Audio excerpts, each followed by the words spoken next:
The call came after sunset, when the air hung heavy with that particular kind of silence only empty houses remember. The voice on the line was steady, almost apologetic, but the words sliced clean through memory. It sold. A pause followed, long enough to hear the pulse in her ear, and she realized there was no undoing this. The house, its cracked porch, its uneven floorboards, the faint smell of cinnamon and smoke was gone, or rather, given away without her knowing. She sat motionless, every wall of her apartment seeming to lean in closer, as if waiting for her to protest. But she didn't. Instead, she whispered something soft, something no one heard, and felt the echo travel back across years of laughter, of doors slamming, of rooms once full. Beneath the quiet, a tremor formed, a question she wasn't ready to ask.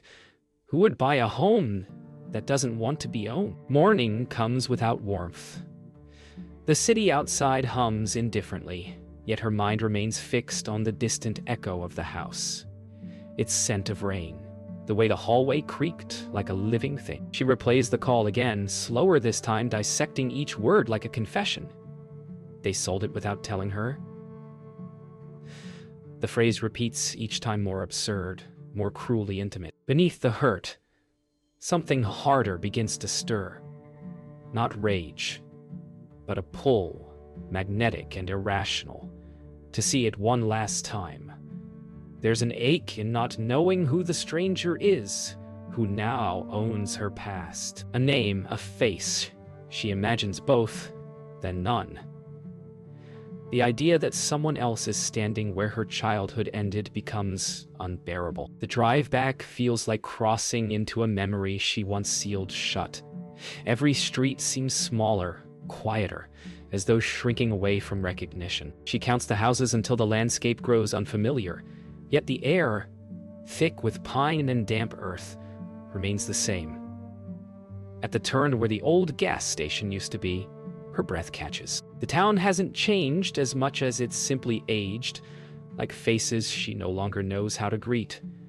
She slows as the house comes into view, standing there, unmoved, as if waiting. The ache turns sharp, but she doesn't stop. She parks a few houses away, watches from the safety of distance, heart thrumming with the kind of fear that feels too close to love. She doesn't plan to get out, but the weight of silence inside the car presses until it becomes unbearable. The door opens with a sound that feels louder than it should. Every step toward the gate feels like trespass, though part of her knows she belongs more than anyone else ever could. The front steps are damp, slick with moss. She touches the wooden railing, peeling, splintered, achingly familiar, and her throat tightens with the taste of rain. There's a sound behind her, faint but deliberate. When she turns, no one is there, only the wind shifting through the branches, carrying the faint smell of old smoke, as if the house itself is breathing again. Just as she bends to pick up the key, a light turns on inside. Not the porch, inside. The glow cuts through the window blinds like a pulse. Her first thought is mistake. Maybe reflection, not unfamiliar, not entirely.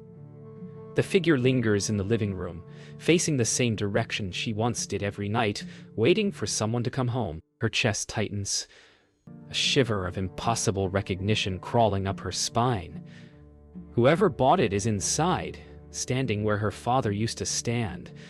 The rhythm of the lamp flicker almost deliberate, like a signal. She doesn't move closer. She doesn't breathe. The house has already seen her. Rain drips from the eaves as she pushes open the door that no longer creaks the same way. The air inside feels older, heavier, as if the walls remember every word they were never supposed to hear. The floorboards groan beneath her steps, and the faint hum of an unfamiliar refrigerator breaks the silence. Then, his voice, low, measured, not surprised. Her name. It shouldn't sound like forgiveness, but somehow it does. She stands in the doorway, heart drumming against ribs, and for a long moment neither moves. The years collapse between them, replaced by everything they never said after their father's funeral. The house listens again, patient, waiting to see which of them will break the quiet first. She asks why. The question leaves her mouth smaller than it felt inside her chest. He doesn't answer at first. Instead, he turns to the wall, the one that still bears faint pencil lines marking their heights through childhood. His silence is both confession and punishment. She follows his gaze and sees her own handwriting, years faded but still there. He mutters something about keeping it from someone else, about saving what couldn't be shared. The words fall apart before they reach her, as if they were meant for the house more than for her. The ache in her voice thickens. "You couldn't have told me." It lands softly, but sharp enough to cut. The argument grows in whispers, the kind that sound more dangerous than shouting. She accuses him of betrayal. He accuses her of absence. Beneath it, something truer hums. A shared fear of losing what little remains of them. The storm outside punctuates their words, lightning flashing through the window just as he says, "I couldn't let strangers have it." She blinks, unsure if it's guilt or love she feels. For the first time, she notices his hands, raw, trembling slightly, clutching the edge of the table like he's trying to hold the whole house steady. When the power flickers, darkness folds the room in half. She reaches instinctively for the nearest lamp, but his voice stops her, gentle, pleading. In the quiet, they hear it, a faint creak upstairs, the kind that doesn't belong to wind. Both freeze. Her breath catches the way it did when they were children, hiding from storms in the hallway. He takes a step toward the staircase, then glances back. "No one's been up there," he whispers, though he doesn't sound sure. Together, they listen. The silence thickens until it becomes sound itself, a heartbeat trapped in wood. They climb the stairs together, one slow step at a time. The railing still bears the carved initials of two reckless children who thought permanence was a promise. At the landing, she sees the faint light spilling from their father's study. The door, which used to stick, now stands open. Inside, the room has changed. Emptier, colder, but something rests on the desk. A box, the same one she'd thought buried years ago. He stops behind her, breath uneven. "He left it for you," Nathan says quietly. The words don't sound rehearsed. They sound like a truth he's carried too long. She doesn't want to touch the box, but her fingers find it anyway. The paper inside feels fragile, as though it might turn to dust under the weight of being remembered. The handwriting is unmistakable, steady, careful, their father's. She traces the ink grooves with the same reverence one reserves for the dead. He'd written them during the months before the end, when words replaced the apologies he could never say aloud. Nathan watches her, unmoving, his silence a confession in itself. One letter slips from her grip and falls open. The words begin with her name. Beneath it, a date that doesn't belong to the past, but to the day the house was sold. She reads in silence, lips barely moving. Their father writes about the house not as shelter but as burden, a promise to their mother he couldn't keep. Every board, every nail, every debt, tied to a dream that outlived her. When the illness came, he'd mortgaged it again, hiding the truth behind kind smiles and birthday gifts. Nathan found out first. The letter doesn't explain how, only that he did what was necessary. Her throat tightens. The phrase feels like a scar pressed too hard. She glances up at her brother, whose eyes won't meet hers, and suddenly understands that the sale wasn't betrayal. It was inheritance. When she finally speaks, her voice is smaller, steadier. "You bought it back." He nods once, as if the truth had been waiting in that gesture all along. He tells her about the foreclosure, how the bank planned to raise it for development, how he used what was left of their father's savings to stop it. He hadn't told her because he couldn't bear to hear her agree it should go. "It's not about the house," she says, though the lie tastes bitter. The room fills with the scent of old paper and dust, and for a moment they are both children again, hiding behind the couch, whispering promises, neither could keep. She walks through the house alone, letter still in hand. The floor groans underfoot, the same familiar protest that once scared her as a child. In each room she finds something missing: a curtain, a chair, a photo. Yet the air feels less empty than she expected. She imagines their parents moving through these spaces, ghost-like, continuing the rituals that shaped their childhood. Coffee boiling, records spinning, laughter muffled by closed doors. For the first time, the loss feels less like theft and more like passage. Downstairs, she hears Nathan open another drawer, the soft sound of more letters being found. Later, they sit together in the empty living room, no words left to fill the silence. The storm is past, leaving only the drip of water from the eaves and the steady hum of the old refrigerator. She looks at him, not as the brother who betrayed her, but as the boy who stayed when she ran. The letter rests between them on the floor. "We can't live here," she says softly. "But we don't have to lose it either." He nods, eyes lowering, a slow acceptance in his breath. For the first time in years, the house feels lighter, like it can finally exhale. By morning, the rain has passed, leaving the house wrapped in a pale, forgiving light. The smell of damp earth seeps through the open window. She finds Nathan asleep on the couch, the letters scattered like fallen leaves around him. One envelope catches her eye. Different paper, neater handwriting. It isn't their father's. She opens it, and a name emerges, faintly familiar from childhood stories. The woman their mother once feared, the neighbor who lost her home to make way for theirs. A letter of forgiveness, written years ago, thanking their father for something he never told them. The edges tremble in her hands. Forgiveness, it seems, had been trying to find them long before they knew it was needed. She reads aloud when he wakes, her voice cautious, as if the air itself might bruise. The letter is kind, almost unbearably so. Evelyn writes of debts forgiven, of loss accepted, of understanding the house as something meant to be lived in, not owned. Nathan listens without interruption, eyes fixed on the window as though the horizon holds the rest of the story. When she finishes, the silence feels heavier than before, but softer too. He whispers, "He kept her letter all these years." She answers, "Maybe he thought he didn't deserve to send one back." The moment lingers, half confession, half absolution. Later, they drive out to the old part of town, following the address on the envelope.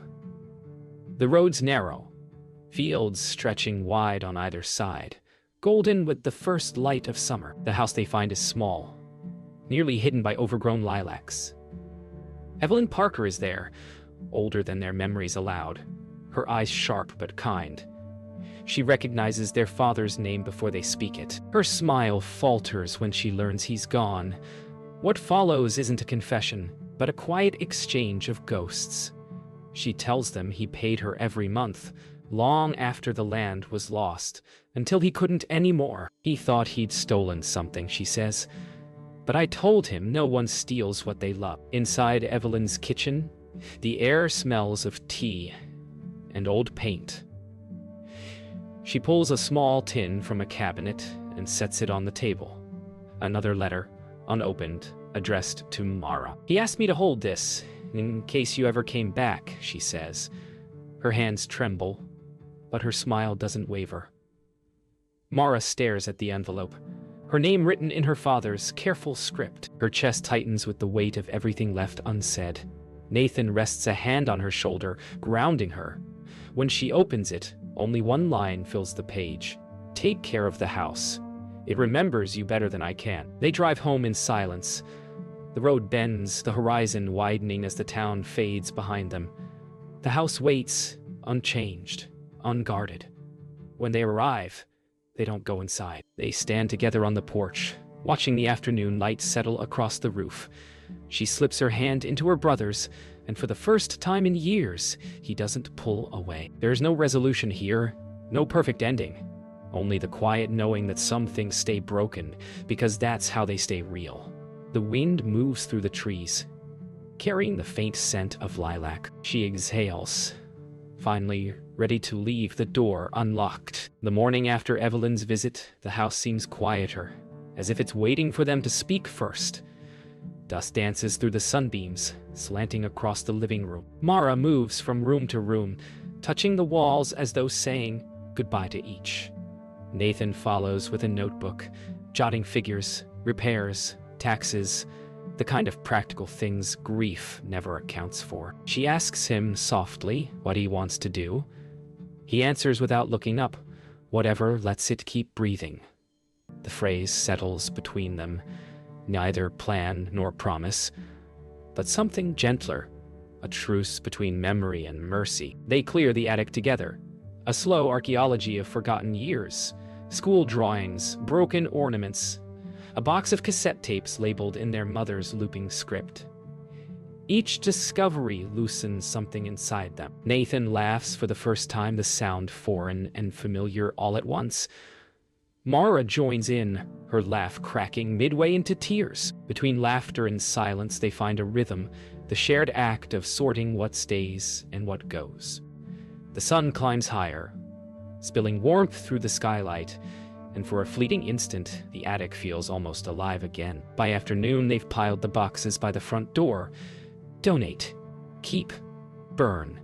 She stands at the window, watching the street shimmer under heat. Children bike past, their laughter sharp and bright, echoing the ghosts of another summer. She tells Nathan she's been offered a teaching job in another city, a life away from this house. He nods slowly, the kind of nod that means understanding rather than agreement. Then it's yours to leave, he says. I'll stay long enough to finish the roof. The simplicity of it wounds and heals in the same breath. That evening, they sit on the porch with 2 mugs of coffee gone cold. The sky bleeds orange into violet. They talk about their parents, not the fights or the debts, but the small moments. The smell of pancakes on Sundays, their mother humming off-key, their father falling asleep in his chair. The stories come easier now, no longer weighted by blame. When darkness settles, the cicadas start their slow chorus, and the house behind them glows faintly from within, as though listening. Night deepens. Before leaving, Mara walks through the rooms one last time, her footsteps echoing softly. She pauses at the wall with their childhood heights, running her fingers over each faded mark. Downstairs, Nathan turns off the lights, leaving only the glow from the fireplace. She stops at the door, looks back and smiles. Not at him, not at the house, but at the strange peace that finally fits inside her. Outside, the wind stirs, carrying the scent of lilac from miles away. She closes the door gently, but doesn't lock it. Weeks pass. The house breathes differently now. Windows open, curtains lifted, the scent of paint mingling with pine. Nathan stays, patching the roof, fixing what time tried to take. Mara writes once a week from the city. Short letters, spare and careful, as if words themselves could crack if handled too roughly. He reads them at night by the kitchen lamp, her handwriting a soft echo of the sister who left. Sometimes he swears the walls creak back in response. The silence feels less like emptiness now, more like space being kept for someone. Mara's life in the city hums differently. She wakes early, chalk dust on her fingertips, classrooms full of young faces who don't yet know how quickly childhood disappears. On her walks home, she passes rows of brick apartments, none of them hers, but she imagines which window might remember her someday. When she writes to Nathan that she dreams of the house less often, she feels a pang that is almost relief. It isn't forgetting, it's learning to carry memory without letting it drag behind. Back home, Nathan finishes repainting the living room. The scent reminds him of their mother's summers. Open windows, the radio low. He finds one of her old cassette tapes and slides it into a dusty player. The melody fills the house, cracked and warbling but tender. He leaves the front door open, letting the song spill into the yard. For a moment, he imagines Mara standing at the gate, smiling. Instead, a neighbor's child stops to listen. Nathan nods, and the boy grins before biking away. The house feels alive, even if only for a song's length. One evening, Mara calls while grading papers. The connection hums faintly, Miles folding into a thin wire of sound. They talk about small things, weather, the roof, his neighbor's new dog. But beneath the casual rhythm runs something steady, like the heartbeat of the old house itself. When she laughs, it reaches him a half-second late, but it's enough. Before hanging up, she says, "Keep the door unlocked sometimes." He answers, "I already do." Neither says goodbye. The silence that follows feels warm. Autumn returns. Leaves gather along the fence where ivy once strangled the wood. Nathan stands at the porch, watching them swirl into small golden storms. Inside his jacket pocket lies Mara's newest letter, unopened. He doesn't need to read it. He already knows how it ends. In the city, she pauses mid-lesson, looks out the window at falling leaves, and smiles without reason. Miles apart, they breathe in sync for a single invisible moment, bound by the house that no longer owns them, but still remembers. Years fold quietly. Seasons trade places above the house like slow breathing. Paint peels, ivy returns, but nothing collapses. Nathan tends the garden each spring, pruning with the patience of someone who no longer expects to finish. Letters from Mara arrive less often but never stop.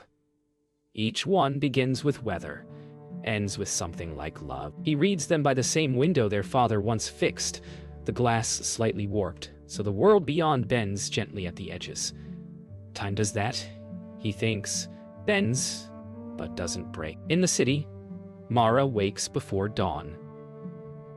The apartment hums with radiators and streetlight hum. On her desk sits a framed photo of the house, taken the day she left. Windows open, curtains caught mid-breath. She straightens the frame, pours coffee, and starts another letter she may or may not send. Outside, snow drifts past the glass like dust from another life. She smiles without knowing why. Maybe some memories are meant to haunt kindly. At the house, a young family stops one afternoon, curious about the old place. Nathan answers the door with paint on his hands and the quiet ease of someone who's learned to welcome questions. He tells them it isn't for sale, but they're welcome to look at the garden. The children race across the yard, laughter spilling into the rooms through open windows. For a moment, the house sounds young again. He stands by the doorway, smiling at the noise. Somewhere miles away, Mara laughs at nothing at all. The same echo carried it on another wind. Autumn again. The mailbox holds a small envelope. No return address.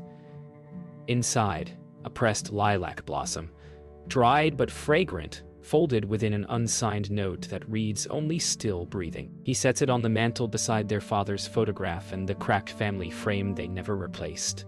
Evening light pools across the floor.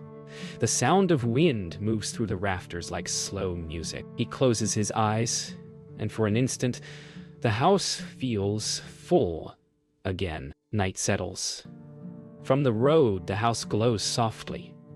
One lamp in the window, curtains moving with the breath of an unseen wind. Inside, every mark on the wall, every scar on the floor holds the quiet rhythm of those who loved, left, and remembered.